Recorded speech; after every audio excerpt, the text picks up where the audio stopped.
ভিডিওতে ভিউজ আসছে না, এটা নিয়ে কিন্তু আমরা যারা নতুন ইউটিউবার রয়েছি বা যারা ইউটিউবে কাজ করতে আসছি সবাই কিন্তু চিহ্নিত হই যে আমাদের ভিডিওতে কেন ভিউজ আসছে না। এটি নিয়ে প্রায় সময় কিন্তু আমরা টেনশনে থাকি যে কিভাবে আমাদের ভিডিওতে ভিউজ নিয়ে আসা যায়। দেখুন বন্ধুরা, যদি আপনি ইউটিউবের মধ্যে কাজ করে থাকেন বা ইউটিউবের মধ্যে আপনি যদি সফলতা অর্জন করতে চান, তাহলে কিন্তু আপনাকে যে ইউটিউবের যে ওয়াইটি স্টুডিওটা রয়েছে সেটি কিন্তু আপনাকে অবশ্যই গুরুত্ব দিতে হবে এবং তার কাজগুলো কিন্তু আপনাকে ভালোভাবে বুঝতে হবে।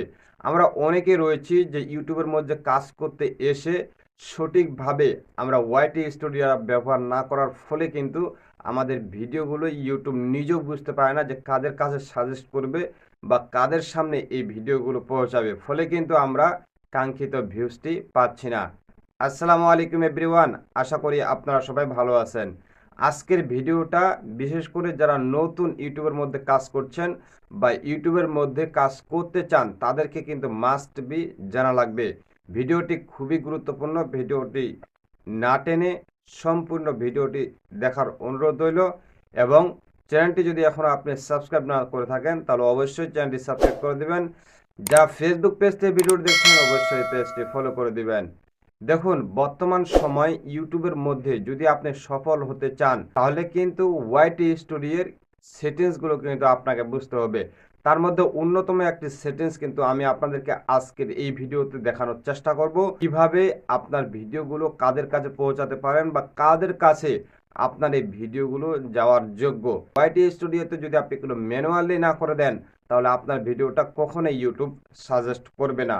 চলুন আপনাদেরকে আমি লাইভ প্রুফ দেখানোর চেষ্টা করব। আপনাদেরকে মোবাইল স্ক্রিনে নিয়ে যাচ্ছি। মোবাইল স্ক্রিনে আসার পর ইউটিউবের যে ওয়াইটি স্টুডিওটি রয়েছে ঠিক ওয়াইটি স্টুডিওর মধ্যে কিন্তু আমাদেরকে প্রেস করতে হবে। এটি হচ্ছে ইউটিউবের ওয়াইটি স্টুডিও, ঠিক এই জায়গার মধ্যে আমাদেরকে প্রেস করতে হবে। আমরা তারপরে এই জায়গার মধ্যে কি করে দেবো, প্রেস করে দেবো। এখানে দেখতে পাচ্ছেন যে আপনার চ্যানেলের কিন্তু আইকনটি রয়েছে।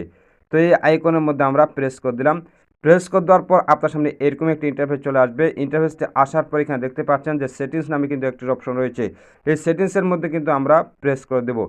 প্রেস করে দিলে কিন্তু আপনার সামনে এরকম একটি ইন্টারফেস চলে আসবে। ইন্টারফেসটি আসার পর এখানে দেখুন এই যে চ্যানেল নামে কিন্তু একটি অপশন রয়েছে, তারপরে কিন্তু অডিয়েন্স নামে একটি অপশন রয়েছে। ঠিক আমাদেরকে কিন্তু এই অডিয়েন্সের মধ্যে প্রেস করতে হবে। এখানে হচ্ছে কিন্তু আমাদের মূল খেলাটা। দেখুন, আপনি ইউটিউবের মধ্যে ভিডিও বানিয়ে যাচ্ছেন কিন্তু আপনার ভিডিও হলে ইউটিউব অ্যালগরিদম সঠিক দর্শকের কাছে পৌঁছায় না। আপনি কিন্তু কাঙ্ক্ষিত ভিউজ পাচ্ছেন না। কেন পাচ্ছেন না এটা কিন্তু আপনাকে ইউটিউবের বুঝতে হবে। দেখুন, ইউটিউব কিন্তু এখানে স্পষ্টভাবে বলে দিতে is your channel made for kids, অর্থাৎ আপনার চ্যানেলের যে ভিডিওগুলো রয়েছে বা যে ভিডিওগুলো আপনি তৈরি করছেন এগুলো কাদের জন্য তৈরি করছেন, বাচ্চাদের জন্য না বড়দের জন্য নাকি উভয়ের জন্য, এগুলো কিন্তু আপনাকে মাস্ট বি ম্যানুয়ালি আপনাকে কী করতে হবে, সিলেক্ট করে দিতে হবে। আমরা অনেকেই রয়েছি শুধু খালি ভিডিও আপলোড করে যাচ্ছি কিন্তু আমরা এই সেটিংসগুলো গুরুত্ব দেই না। আপনি যদি এই সেটিংসগুলো গুরুত্ব না দিয়ে থাকেন আপনি কখনও আপনার ভিডিওটা কাঙ্ক্ষিত দর্শকের কাছে পৌঁছাতে পারবেন না। ফলে কিন্তু আপনার ভিডিওতে ওয়াচ টাইম আসবে না, ভিউজ আসবে না। আপনার ভিডিওটি কিন্তু আপনার যে চ্যানেলটি রয়েছে এটি কিন্তু সহজেই মনিটাইজেশন করতে পারবেন না। এই জন্য কিন্তু আপনাকে এগুলো কিন্তু বুঝতে হবে। দেখুন, প্রথমে যে বিষয়টা এখানে বলতেছে এটা কিন্তু আপনাকে জানতে হবে ভাই। আমরা অনেকে রয়েছে এটা কিন্তু জানি না, যার ফলে কিন্তু আমাদের ভিডিওটি যে রয়েছে এগুলো কিন্তু সঠিক দর্শকের কাছে পৌঁছায় না। এখানে কি বলেছে দেখুন যে yes I mostly upload content that made for kids.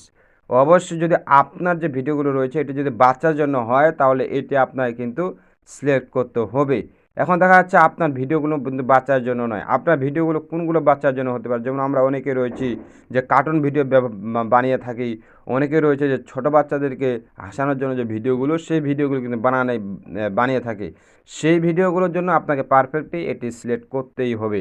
এবং 2 নাম্বার যে বিষয়টি এখানে বলা হচ্ছে, এখানে দেখুন no I most never upload content that made for kids, অর্থাৎ বলা হচ্ছে যে আপনার ভিডিওগুলো যদি বাচ্চাদের জন্য না হয়ে বড়দের জন্য হয়ে থাকে তাহলে আপনাকে কিন্তু মাস্ট বি এটি কিন্তু সিলেক্ট করতেই হবে। এখন দেখা যাচ্ছে যে আপনি এই দুটি সিলেক্ট করলেন না বা আপনার এই দুটির মধ্যে আপনার ভিডিওগুলো যে কোনো এক ক্যাটাগরির না, তাহলে আপনাকে এই যে 3য় নাম্বারে কিন্তু এখানে অপশন দিয়ে দিয়েছে ইউটিউব, এবং ইউটিউবের এই সেটিংসটি কিন্তু আপনাকে ব্যবহার করতে হবে। দেখা যাচ্ছে আপনি যে ভিডিওগুলো বানাচ্ছেন কখনো বাচ্চাদের জন্য কখনো বড়দের জন্য, তাহলে আপনাকে এই সেটিংস এই যে এখানে যে অপশনটি রয়েছে এটি কিন্তু সিলেক্ট করতে হবে। দেখুন, I want to review the settings for every video, মানে আপনার ভিডিওগুলো রিভিউ করে দেন, ওই ভিডিওগুলো সঠিক দর্শকের কাছে পৌঁছানো হবে। এই জন্য আপনাকে এটা সিলেক্ট করে দিতে হবে। আমরা অনেকে রয়েছে, যদি এগুলো আমরা সঠিকভাবে সিলেক্ট না করে দিই তাহলে কিন্তু ইউটিউব অ্যালগোরিদম কনফিউজ হয়ে যাবে যে আপনার ভিডিওটা আসলে কাদের জন্য। এই জন্য কিন্তু ভাই এখানে ইউটিউব যে এই সেটিংসগুলো দিয়ে রেখেছে এগুলো কিন্তু এমনিতে দেয়নি ভাই, আপনাকে বুঝতে হবে, আপনাকে জানতে হবে যে এই সেটিংসগুলোর কিন্তু কাজ রয়েছে বিধায় এগুলো কিন্তু দিয়েছে। অবশ্যই এগুলোর আপনাকে সঠিক ব্যবহার করতে হবে, তবে কিন্তু আপনি কাঙ্ক্ষিত ভিউজ পেতে পারেন। আর অবশ্যই আপনারা কমেন্ট করে জানাবেন যে এই সেটিংসগুলো আপনি আগে করেছেন নাকি আমার ভিডিও দেখার পরে করেছেন। অবশ্যই আপনারা কমেন্ট করে জানাবেন, যারা করেননি তারাও কমেন্টস করবেন, এতে করে কিন্তু আমরা জানতে পারবো। এবং যারা নতুন রয়েছেন তারা অবশ্যই কমেন্ট করবেন যে আপনার কি কি প্রয়োজন বা কোন ধরনের ভিডিও আপনি চাচ্ছেন, তাহলে আমরা হ্যাঁ সেই বিষয়ের উপর ভিডিও দেওয়ার চেষ্টা করব। যে ভিডিওটি ভালো লেগে থাকে তাহলে অবশ্যই ভিডিওটি শেয়ার করবেন। এই ছিল আজকের ভিডিওটি যদি আপনার কাছে একটুও ভালো লেগে থাকে তাহলে অবশ্যই ভিডিওটি শেয়ার করতে ভুলবেন না। আপনার মূল্যবান মতামত কমেন্ট বক্সে জানিয়ে যাবেন। আর হ্যাঁ, ভিডিওতে একটি লাইক দিয়ে দিবেন। দেখা হচ্ছে অন্য কোনো ভিডিওতে। সে পর্যন্ত ভালো থাকবেন, সুস্থ থাকবেন। আল্লাহ হাফেজ।